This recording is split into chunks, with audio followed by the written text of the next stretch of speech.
दाता पुनरीक्षण में जो भारी गड़बड़ियाँ हैं इसको लेकर के मैं यहाँ देख रहा हूँ कि सभी बूथों पर, सभी पंचायतों में, सभी प्रखंडों में दिन रात बीएलए लगे हुए हैं। उनकी ओर से शिकायतें दी जा रही हैं, उनकी ओर से फॉर्म 6 भराए जा रहे हैं, विलोपित मतदाताओं का भी और नए मतदाताओं का भी और छूटे हुए मतदाताओं का भी। लेकिन चुनाव आयोग जीरो का खेल खेल रही है और अपनी ओर से चुनाव आयोग लगातार इस बात को कह रही है कि कहीं से कोई शिकायत नहीं आ रही है, जीरो शिकायत की बात कर रही है। और दूसरी बात, मतदाता सूची में जो आवास के नाम पर जीरो लिख दिया गया है, तो कहा जा रहा है कि उन लोगों का परिवार है जिसके पास में घर नहीं है। तो दरअसल कोई आदमी बिना घर का तो है नहीं, चाहे झुग्गी में है, चाहे झोपड़ी में है, चाहे एस्बेस्टस के मकान में है या खपरा के मकान में है, चाहे वो तटबंध के किनारे है, सबके पास में घर है। तो घर को मेंशन नहीं करना एक अपने आप में बड़ी गड़बड़ी है। और इस तरह से कह लीजिए तो वो जहाँ रह रहे हैं उस घर पर भी उनका जो दावा है, उस दावा को खारिज करने की कोशिश है, जिसको लेकर के पूरे इलाके में भारी आक्रोश है। हम चुनाव आयोग से आग्रह करेंगे, जिला निर्वाची पदाधिकारी से आग्रह करेंगे कि जहां भी जो फॉर्म भराए जा रहे हैं वहां पर BLA 2 सक्रिय तौर पर लगा हुआ है, उनके नाम वहां दर्ज किए जाएं और उनके नाम से उस संबंधित पार्टी के शिकायत के बतौर उसको लिया जाए। और ऐसा यदि आप नहीं करते हैं तो एक लोगों में आक्रोश फैल रहा है कि चुनाव आयोग और जिला निर्वाची पदाधिकारी की ओर से गलत सूचना दिया जा रहा है। जैसे भाकपा माले की ओर से कई जगहों पर जो जेन्युइन शिकायतें थीं उसको BLO को दिया गया और जब वो शिकायतें दी गई तो उस पर कहिए तो BLO सक्रिय हुआ, वीडियो आए, ADM के लोग आए और तब एक सक्रियता बढ़ी और उन लोगों के नाम जुड़े। लेकिन उस शिकायत को भी एक विधिवत शिकायत के रूप में दर्ज नहीं किया गया, जबकि जिला कार्यालय में, जिला निर्वाची कार्यालय में उसको कहीं न कहीं बाज़ाब्ता रिसीव करवाया गया था, बाज़ाब्ता जानकारी दी गई थी, उसका रिसीविंग लिया गया था। तो ये जो खेल जीरो का खेल चल रहा है वो जीरो का खेल बंद होना चाहिए। BLA दिन रात मेहनत कर रहे हैं, वो BLA की भूमिका को, संबंधित पार्टी की भूमिका को ज़रूर सामने लाया जाना चाहिए। दूसरी बात, जो मैं 3-4 दिनों से मिथिलांचल में हूँ और पूरे बिहार में एक वोटर अधिकार यात्रा एक जन आंदोलन बन गया है। हज़ारों हजार की संख्या में, सासाराम में तो लाखों की संख्या में लोग जुटे और वहाँ से लोगों ने एक प्रतिबद्धता जाहिर किया कि हम अपना वोट चोरी नहीं होने देंगे, वोट चोरी के आधार पर हम बिहार में चुनाव नहीं होने देंगे। ये एक बड़ा माहौल पूरे बिहार में बन रहा है और वोटर अधिकार यात्रा जिसमें राहुल गांधी अगुवाई कर रहे हैं, तेजस्वी यादव अगुवाई कर रहे हैं, दीपांकर भट्टाचार्य अगुवाई कर रहे हैं, मुकेश सहनी अगुवाई कर रहे हैं और बड़ी संख्या में लोग सड़कों पर उतर करके उनका स्वागत कर रहे हैं। और लोगों को लग रहा है कि संविधान ने जो एक अधिकार घर घर तक पहुंचाया है वो वोटिंग राइट का अधिकार है, इस वोटिंग राइट के अधिकार को भी ये मोदी सरकार छीन लेना चाहती है और उन्होंने अपना एक प्राइवेट चुनाव आयोग बनाने की कोशिश किया है। सुप्रीम कोर्ट के आदेश को नकारते हुए अपने मनमाफिक चुनाव आयुक्त का चयन किया है। तो ये पूरे देश के लोकतंत्र के साथ, पूरे देश के संवैधानिक व्यवस्था के साथ, और मतदाता जो सुप्रीम है, मतदाता सरकार चुनती है और अब ये मोदी जी की सरकार जो है वो चाहती है कि सरकार मतदाता का चुनाव करे। ये जो एक उल्टी प्रक्रिया बहाने की कोशिश हो रही है और उस आधार पर, वोट चोरी के आधार पर जो सरकार बना लेने की कोशिश हो रही है, इसको लेके बिहार में भारी आक्रोश है। मुझे लगता है कि बिहार का यह जन आंदोलन पूरे देश को भी एक नई दिशा देने का काम करेगा और हमारी पार्टी के लोग हर बूथ पर सक्रिय हैं, हर बूथ पर मतदाताओं से मिल रहे हैं।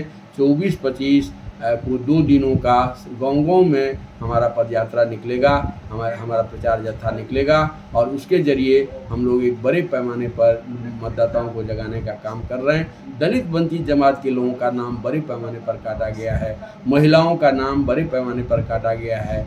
मुसहर, डोम, मेहतर, इस समुदाय के लोगों का नाम बड़े पैमाने पर काटा गया है। बाढ़ प्रभावित इलाके में तटबंधों पर रहने वाले लोगों का नाम बड़े पैमाने पर काटा गया है और मिथिलांचल में सबसे ज़्यादा पलायन है और यहाँ के भारी संख्या में मजदूर बाहर जाकर के काम करते हैं और इसी से हमारे मिथिलांचल की अर्थव्यवस्था चलती है। उन प्रवासी मजदूरों का नाम साजिशन चुनाव आयोग छांट देना चाहती है, ये एक बड़ा सवाल है। हम अभी भी चुनाव आयोग से आग्रह करेंगे कि बिहार में गांव में जिसका भी घर है, ज़मीन जत्था है, घर घरारी है, उसके परिवार के लोग रहते हैं, उनके नाम इसमें ज़रूर जोड़ा जाना चाहिए और यह नाम यदि नहीं जुड़ेगा तो गांव-गांव से प्रतिरोध की आग भड़केगी, प्रतिवाद की ज्वाला भड़केगी और उस ज्वाला में ये मोदी सरकार और नीतीश की जो मौजूदा सरकार है वो भस्म हो जाएगी, क्योंकि जनता ही सर्वोपरि है। जनता ही अपने मत के जरिए अपने सरकार का चुनाव करती है। इस प्रक्रिया को हम नहीं उलटने देंगे। मिथिलांचल में यात्रा को लेकर के एक बड़ी तैयारी चल रही है और सुपौल से लेकर के अररिया, सुपौल से होते हुए लोग फुलपरास आएंगे, फुलपरास से फिर झंझारपुर आएंगे, झंझारपुर सकरी आएंगे, सकरी से जीवछ घाट में रात्रि विश्राम है। उसके बाद गंगवारा चौक से यात्रा शुरू होगा और बाग मोड़ होते हुए लोग एनएच को पकड़ेंगे। एनएच में सोहन में बड़ी संख्या में लोगों की गोलबंदी होगी और वहाँ हम लोग इस बात का ऐलान करेंगे कि वोट चोरी करने वाली सरकार को हम नहीं चलने देंगे। वोट चोरी के आधार पर वोटिंग राइट को छीनने वाला जो एजेंसी है उसको हम नहीं चलने देंगे। ये एक पूरी मुहिम चल रही है। इसको लेकर के सभी प्रखंडों में हमारी तैयारी चल रही है। भाकपा माले के लोग, भाकपा माले के समर्थक, भाकपा माले के कार्यकर्ता, भाकपा माले के नेता बड़ी संख्या में जीवछ घाट में हिस्सा लेंगे, गंगवारा में हिस्सा लेंगे, बाग मोड़ पर हिस्सा लेंगे, फिर आपको सोहन चौक पर लोग भाग लेंगे और उसके साथ सिमरी में, कंसी में, अतरवेल चौक पर भी बड़ी संख्या में लोग हिस्सा लेंगे और फिर बेनीबाद में बागमती बचाओ आंदोलन की ओर से एक विशाल यात्रा होगी, विशाल भागीदारी होगी और वहाँ से बर्बादी का जो बागमती तटबंध बन रहा है उसको रोकने का एक स्मारक पत्र राहुल गांधी को दिया जाएगा, तेजस्वी यादव को दिया जाएगा। बीच के रास्ते में कर्ज से परेशान जो महिलाएं हैं उन महिलाओं की ओर से भी आवेदन दिया जाएगा। रसोईया संघ के लोगों से भी आवेदन दिया जाएगा। हज़ारों लाखों की संख्या में लोग जिस ज़मीन पर मिथिलांचल में बसे हुए हैं, तटबंधों में, पोखरा के किनारे, नदी के किनारे, सड़कों के किनारे, वन विभाग की ज़मीन पर लाखों लाख की संख्या में लोग बसे हुए हैं, लेकिन आज तक उनके बास आवास के अधिकार को लेकर के सरकार सचेत नहीं हुई है। तो उनके भी बहुत सारे आवेदन, बहुत सारे स्मारक पत्र पद यात्रियों को दिया जाएगा, यात्रा की टीम को दिया जाएगा और इस यात्रा को एक जनता के जन आंदोलन का यात्रा बना देना है। जनता के मुद्दे को जोड़ करके ये यात्रा चल रही है और ये ऐसी आंधी बह रही है, ऐसी आंधी उठ रही है जिस आंधी में दिल्ली और पटना की सरकार, डबल इंजन की नीतीश सरकार, जिस सरकार को भाजपा के लोगों ने हाईजैक कर लिया है उसको लोग उखाड़ फेंकेंगे।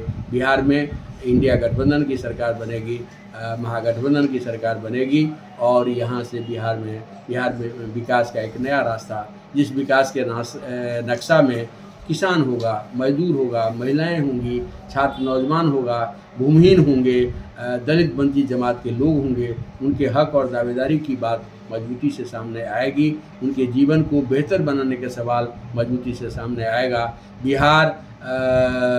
हमेशा ही बिहार एक गरीबी के दुष्चक्र में फंसा हुआ है। बिहार पूरे देश में सबसे ज़्यादा गरीब प्रांत है। गरीबी से बिहार को कैसे बाहर निकाला जाए, बिहार में समतावादी समृद्धि वाली नीति कैसे विकसित किया जाए, ये हमारे सामने एक बड़ा एजेंडा है और इस एजेंडा को हम लोग सामने ले आ रहे हैं और इस एजेंडा को सामने ले आ करके इंडिया गठबंधन का घोषणा पत्र के जरिए हम बिहार को एक मुकम्मल नई दिशा देने का काम करेंगे। और भाजपा की जो साजिश चल रही है कि नीतीश को धकिया दिया जाए, नीतीश को धकिया करके भाजपा की सरकार बना ली जाए, ये जो उसकी कोशिश है, ये जो उसका तिक्रम है, उसको हम बिहार में चलने नहीं देंगे। इंडिया गठबंधन जिंदाबाद, महागठबंधन जिंदाबाद, भाकपा माले जिंदाबाद, वोट चोर गद्दी छोड़ का नारा गाँव-गाँव में गूंज रहा है। ये नारा एक आंदोलन के रूप में सामने आएगा। इसी उम्मीद के साथ हम मिथिलांचल वासियों से अपील करना चाहेंगे, आग्रह करना चाहेंगे, आप बड़ी संख्या में NH के किनारे पहुँचिए, आप जीवछ घाट पहुँचिए, आप गंगबारा पहुँचिए, आप बागमोर पहुँचिए, आप मब्बी पहुँचिए, आप शोभन पहुँचिए, आप ये कंसी, सिमरी, अतरवेल में बड़े पैमाने पर हज़ारों हज़ार की संख्या में सड़कों पर उतर करके ये यात्रा की जो टीम चल रही है, यात्रा हज़ारों हज़ार लोगों का जो काफ़िला चल रहा है, उसका आप स्वागत करिए। बिहार को एक दिशा दीजिए, लोकतंत्र को एक दिशा दीजिए, संविधान बचाने का संकल्प लीजिए। आप तमाम लोगों को बहुत बहुत धन्यवाद।